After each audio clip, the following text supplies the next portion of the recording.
BBA, BCA, BCom computer కోర్సులో 100% placement లభించే ఏకైక డిగ్రీ కాలేజ్ కూకట్పల్లిలోని I3 డిగ్రీ కాలేజ్ 8367215215. కానీ మనిషి మనశ్శాంతిగా ప్రశాంతంగా తనకు నచ్చిన వాళ్ళతో తన కుటుంబ సభ్యులతో తనను అభిమానించే వాళ్ళతో వెల్ విషర్స్ తో హ్యాపీగా ఉండటం అందరి వల్ల కాదు, కోట్లున్నా కూడా ఉండదు. అది అది ఉండటం చాలా ముఖ్యం. అది బ్లెస్సింగ్స్ తోనే వస్తుంది. ఎంతో మంది వాళ్ళు నాకు పరిచయం లేని వాళ్ళు కూడా ఇప్పుడు నీకు హెల్ప్ చేస్తుంటే నువ్వు ఒక్కడే నాకు బ్లెస్ చేయొచ్చు, కానీ నువ్వు ఎంతమందికి చెప్పుకుంటావు నా గురించి, అమ్మ నాకు ఇట్లా చేసింది, అమ్మ వెళ్ళగానే నన్ను ఇలాగా చూసుకుంది అన్నప్పుడు వాళ్ళందరూ కూడా నీతో పాటు నాకు బ్లెస్సింగ్స్ ఇస్తారు. ఆమె బాగుండాలి, ఆమె బాగుంటే 10 మందికి మంచి జరుగుతుంది. అట్లా బ్లెస్సింగ్స్ తో నాకు హ్యాపీనెస్. మీ దగ్గర నాకు బాగా నచ్చే గుణం ఇది ఒకటే, పక్క వాళ్ళకి ఏదో ఒకటి చెయ్యాలి, అడిగితే మనం కాదు అనకూడదు. నన్ను నోరు తెరిచి అడిగితే లేదు అనేది లేదు. సహాయం నేను చేయగలిగిన ప్రతి సహాయం అందరికీ చేశాను. కొంచెం రాజకీయాల్లోనే ఇవన్నీ కానీ విమర్శలు, రాజకీయాలు అంటే రాజకీయం అంటేనే ఫైటింగ్. నువ్వు అధికారంలో ఉన్నప్పుడు పని చేయాలి, అపోజిషన్ లో ఉన్నప్పుడు తప్పు జరిగినప్పుడు నిలదీయాలి. అది ఎవరైనా ఎవరు అపోజిషన్ లో ఉంటే వాళ్ళు నిలదీయాలి, అధికారంలో ఉన్నవాడు సమాధానం చెప్పాలి, పని చేయాలి. ఇది మాకైనా మీకైనా ఎవరికైనా అదే. అపోజిషన్ లో ఉన్న ఫైర్ బ్రాండ్ అయితే ఇంకా ఎక్కువ సెక్యూరిటీని ఇవ్వాలి. కాన్వాయ్లు ఉన్నాయా, లేకపోతే ఉన్న గన్మెన్లు తీశారు ఏ స్టేట్ లో లేనటువంటి విధంగా. ఒక హీరోయిన్ కాదు, ఒక ఎక్స్ మినిస్టర్ కాదు, ఏమీ చూడట్లా. No gunman. ఏమంటే గన్మన్ ఇస్తే తిరుగుతారు, గన్మెన్లు అయితే ఇంట్లో కూర్చుంటారు కదా అని చెప్పి తిరుగుతున్నారా? మరి ఇంట్లో హ్యాపీగా తిరుగుతున్నా. లేదా ఏం చేయగలరు? చేస్తే వాళ్ళకి కూడా అదే సిచ్యువేషన్ వస్తుంది కదా. కాబట్టి బెంచ్ లో తిరుగుతున్నారా, లేకపోతే బెంచ్ లో తిరుగుతాను, ఫార్చునర్ లో తిరుగుతాను, ఎండీవర్ లో తిరుగుతాను. బెంచ్ కూడా బాగా కార్లు ఉంది. మీరు చెప్పండి, ఒక యాంకర్ గా మీకే అంత పెద్ద కారు ఉన్నప్పుడు 150 సినిమాలు చేస్తే నాకుంటే అదే అంటున్నాను. దాన్ని ట్రోల్ చేస్తారంటే వాళ్ళు ఎంత ఎదవలో మీరు చెప్పాలి. ఇది కానీ మీ మెయింటెనెన్స్ కి అవుతుంది ఒక 5-6 లక్షల నెలకి, చీరలకి జ్యువెలరీకి వీటికి అవుతుంది అంతే కదా. జ్యువెలరీ బర్త్డే కొనుక్కుంటాను ఎవ్రీ నెలకి ఎంత అయితే మీకు హ్యాపీగా ఉంటారు? ఒక 3-4 lakhs అంతే. చిన్న 5 lakhs అంతే. సో నాకు ఎక్కువ భోజనాలకే అవుతుంది. వచ్చిన వాళ్ళకి భోజనాలు పెట్టడానికి డబ్బులు ఎక్కువ అవుతుంది. ఇప్పటికి నాకు ఎవరింటికి వచ్చినా కూడా వాళ్ళు సంతృప్తిగా తిని హ్యాపీగా వాళ్ళు వెళ్ళాలి. అంటే మన ఇంటికి వచ్చామన్న ఫీల్ వాళ్ళు ఉండాలి. అది నాకు బాగా ఇష్టం. ఎవ్రీ వెడ్నెస్డే మీ నియోజకవర్గంలో ప్రెగ్నెంట్ లేడీస్ కి ఫుడ్ పెడుతున్నారు కదా, అది బాగా నచ్చింది. నాకు చాలా ఇష్టం అది కూడా. ఎందుకంటే నేను ప్రెగ్నెంట్ గా ఉన్నప్పుడు నాకు తెలుసు కదా ఆకలి ఎక్కువగా ఉంటుంది. అండ్ వీళ్ళు మార్నింగ్ వచ్చేస్తారు స్కానింగ్ కి హాస్పిటల్స్ కి విలేజెస్ నుండి. సో వాళ్ళు ఇంటికి వెళ్ళే కొద్దికి ఈవినింగ్ అవుతుంది. అందుకని వాళ్ళకి వేడిగా quality food with egg, banana, చిక్కీతో కూడా పెడతాను నేను. అది నాకు మనసుకి సంతృప్తి వస్తుంది. ఇప్పటికి కూడా చేస్తున్నాను, ఇప్పటికి కూడా. సూపర్. అది నాకు మనసుకు సంతృప్తినిచ్చే విషయం. అది ఎప్పుడు చేస్తున్నాను. 400 members వస్తారు 2 హాస్పిటల్, నగిరి ఒకటి, ఎవ్రీ బుధవారం. ఆశీస్సులు ఉంటాయి. ఇప్పుడు ప్రెగ్నెంట్ లేడీ కదా, ఆమెతో వచ్చే వాళ్ళ హస్బెండ్ లేదా మదర్ అత్త ఎవరు వస్తారు, వాళ్ళు కూడా తింటారు. ఓకే, ఎవరికి లేదని చెప్పం.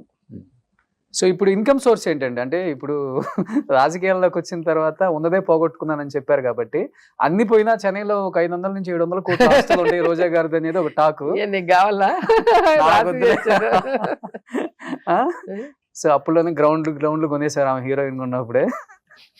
అప్పుడు ఎంత ఏంటి ఇన్కమ్ ట్యాక్స్ వాళ్ళకి ఇంటిస్తున్నావా ఏంటి రైడ్స్ ఇవ్వాలి? అది కాక మీ ప్రతి స్టేట్ లో ఒక ఇల్లు మీద బాగా చర్చ నడుస్తుంది ప్రతి నాయకుడి దగ్గర. అప్పుడప్పుడు ఆమెకి చెన్నైలో ఒక ఇల్లు, హైదరాబాద్ లో ఒక ఇల్లు, బెంగళూరులో ఒక ఇల్లు, అమరావతిలో ఒక ఇల్లు, నగర్ లో ఒక ఇల్లు. నాకు ఉండేది 3 ఇల్లు మీద ఎక్కువ నడుస్తుంది. 3 ఇండ్లు ఉన్నాయి. ఒకటి చెన్నైలో ఉంది, ఎప్పుడు నేను ఈ పెళ్లి కాకముందు ఇల్లు. అవును. హైదరాబాద్ లో ఇల్లు ఉంది, నేను రాజకీయాల్లోకి రాకముందు ఇల్లు. నగిర్ లో ఇల్లు నేను మంత్రి కాకముందు కట్టుకున్న ఇల్లు. ఉన్నది 3 ఇల్లు. నేను పోయి హోటల్లో ఉండలేను, ఎవరింట్లో ఎక్కువ రోజులు ఉండలేం కదా లేడీ. నాకు కంఫర్ట్, నా ఇల్లు అయితే నాకు బాగుంటుంది కాబట్టి కట్టుకున్నాను కొని. పోనీ నేను అధికారంలోకి వచ్చాక కడితే అన్నా ఇట్లాంటి నిద్రలు మామూలే పాపము వేయటము. కానీ అధికారంలో రాకముందు కట్టిన వాటికి కూడా ఏడిస్తే నేనేం చేయాలి? పాలిటిక్స్ రాకముందు, సినిమాకి రాకముందు ఇంటికి కూడా ఏడుస్తున్నారు. ఇంకేం చెప్తాం? ఇప్పుడు ఫైనాన్షియల్ గా అంటే ఏడవటం ఫిక్స్ అయిపోయారు అపోజిషన్. ఆ ఏడవటానికి కారణాలు ఎత్తుకుంటూ ఉంటారు అంతే వాళ్ళు.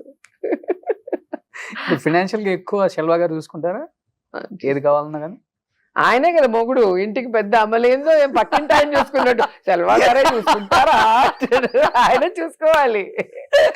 మరి పెళ్లి చేసుకుంటే హీరోయిన్ మాటలా ఊరికేనా? మా ఆయన అంటే అమ్మో ఇంత కాస్ట్లీ అంటే, మరి లవ్ చేసేటప్పుడు తెలీదా ఎందుకు చేసుకున్నావు హీరోయిన్ అనేది? మా ఆయన ఆచితూచి ఖర్చు పెడతారా? చాలా డౌన్ టు ఎర్త్ ఉంటారు, సింపుల్ లైఫ్ అయింది. ఓకే. నా కూతురు దెబ్బకి నా దెబ్బకి ఆయన కష్టం. నేను ఈ డబ్బులు సంవత్సరం వాడుకుంటా, మీకు ఒక నెలకి రాదంటాడు.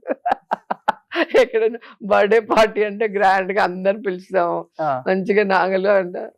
ఆయన ఒకటి కొంచెం కొంచెం ఎత్తి పెట్టుకుంటాడు, మేము దాన్ని స్వా చేస్తూ షాపింగ్ అని. ఓకే.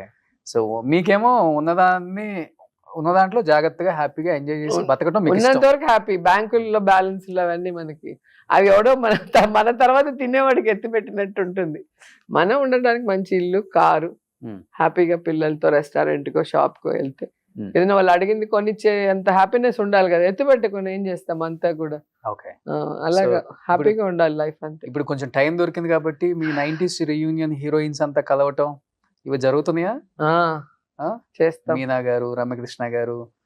మీనా రమ్య ఇప్పుడు షూటింగ్స్ చేస్తున్నారు, మళ్ళీ బిజీగా ఉన్నారు. అవును, ఆమెది 45 years అయిన దానికి వెళ్ళాను. మేమిద్దరమే ఎక్కువ సినిమాలు కలిసి చేసాం, నేను మీనా.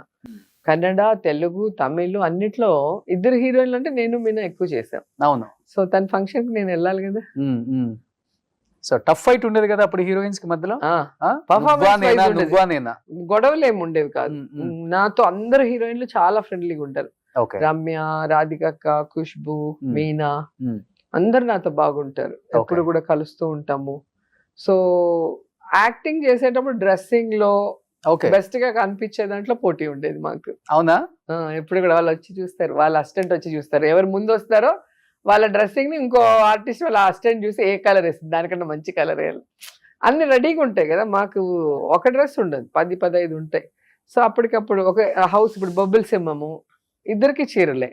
సో వాళ్ళు ఏం కలర్ వేస్తారని మేమేం కలర్ వేస్తామని వాళ్ళు చూస్తూ ఉంటారు. అంటే బెస్ట్ గా ఉండడానికి పోటీ పడేవాళ్ళం. ఫస్ట్ నుంచి కూడా మీరు చీరల్లోనే అందంగా ఉంటారులే. అబ్బా, పెర్ఫార్మెన్స్ కూడా చీరల్లోనే బాగా చేసేవాళ్ళం. అబ్బా, అంతే కదా. మీకేం కంఫర్ట్ ఎక్కువ అంటే ఈ డ్రెస్ వేసుకుంటే బాగుంటుంది అట్లే? నాకు వల్గారిటీగా ఎక్కడ కనిపించింది. నేను ఎక్కువ శారీస్, అదే ఎక్కువ శారీస్, అదే నాకు గుర్తుంది కాబట్టి నేను చెప్తున్నాను. శారీస్ లోనే అప్పటి నుంచి ఇప్పటికి శారీస్ లోనే రోజా గారు అందంగా ఉంటారు. Thank you. అందుకనే వేరే డ్రెస్సుల్లో వచ్చి ట్రోల్ చేసేది. అక్కడ నువ్వు స్విమ్మింగ్ పూల్ లో చీర కట్టుకొని దిగమన్నట్టున్నావు, భలే చెప్తావు. ఏ ఊర్లో ఉంటామో దానికి తగ్గట్టు డ్రెస్సింగ్ చేసుకోవాలి. ఎడారిలోకి వెళ్ళి పట్టు చీరలు కట్టుకోండి, లేకపోతే ఎండల్లోకి వెళ్ళి పట్టు చీరలు కట్టుకోండి అంటే మనకి కాదు. అది చెప్పేవాడు పెళ్ళాం, కూతురు, చెల్లెలు ఏ డ్రెస్ వేసుకుంటుందో వాడు ఒకసారి వెనక్కి చూస్తే మళ్ళీ ఇంకోసారి ట్రోల్ చేయడు. సమయం సందర్భం బట్టే కదా ఉంటాం. ఫ్లైట్ లో పోతాం, చుడిదార్ వేసుకొని పోతాం, సూట్ కేసులు ఉంటాయి, బ్యాగులు ఉంటాయి, చీర ఎత్తుకుంటే దాని మీద వేసి కింద పడతాం. సో ఆ కంఫర్ట్, అంతేగాని వల్గర్ గా ఏదో స్లీవ్లెస్ లో షార్ట్స్ వేసుకుని తిరగను కదా. నేను ఎప్పుడు కూడా తిరగను అలా. అవును. సో ఫుడ్ ఏం తీసుకుంటారు రోజా గారు? ఫుడ్ బాగా ఇష్టంగా తింటా, కొంచెం తిన్నా ఇష్టంగా తింటా. ఇప్పుడైతే కార్తీక మాసంలో ఉన్నాను, ఫుల్ వెజ్, అందుకే. ఓకే. లేకపోతే నాన్ వెజ్ లేకపోతే ఇంట్లో ఎప్పుడు ఉంటుంది నాటుకోడి పులుసు, ఫిష్. ఓకే. సో కానీ మీ అధినాయకుడు మటుకు ఎప్పుడు అదే మెయింటైన్ చేస్తారు. ఏం ఫుడ్ తీసుకుంటారు? ఆయన 2 hours జిమ్ చేస్తారు. 2 hours gym every day. And food కూడా చాలా లిమిటెడ్ గా, అన్ని ఏమంటారు ఆకుకూరలు, ఫ్రూట్స్, వెజిటబుల్స్ అవే ఎక్కువ తింటారు. రైస్ అవి తిన్నారు. అందరూ అంతే. షర్మిల గారు గాని, భారతి మ్యామ్ గాని, అమ్మ గాని అందరూ చాలా లిమిటెడ్. మీ నియోజకవర్గాలకు వచ్చినప్పుడు తెలుస్తుంది అసలు వాళ్ళు ఏం ఫుడ్. మాకు పాదయాత్ర వచ్చినప్పుడు చూసాం ఫుడ్. ఒక ఇంటర్వ్యూలో కూడా చెప్పాను నేను, అన్న తినేటివి అడిగితే. ఇడ్లీ, దోశ లాంటి తినరు, చాలా ప్రోటీన్ ఫుడ్. చాలా ఏమంటారు హెల్త్ కాన్షియస్ బాగా అందరికి. ఓకే.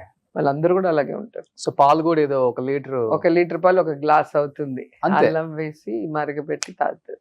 మీరు ఫాలో అయ్యారు నెక్స్ట్ అదేమన్నా ఆయన డైట్ ని? ఫాలో అవట్లే మీరు? ఇంకా నేను బాగా తింటాను, ఫుడ్ ఇష్టం.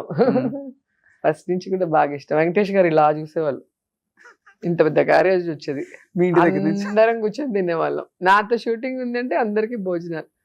అలా ప్రభు గారు, శివాజీ గణేష్ వాళ్ళ అబ్బాయి ఉంటే అందరికి భోజనాలు.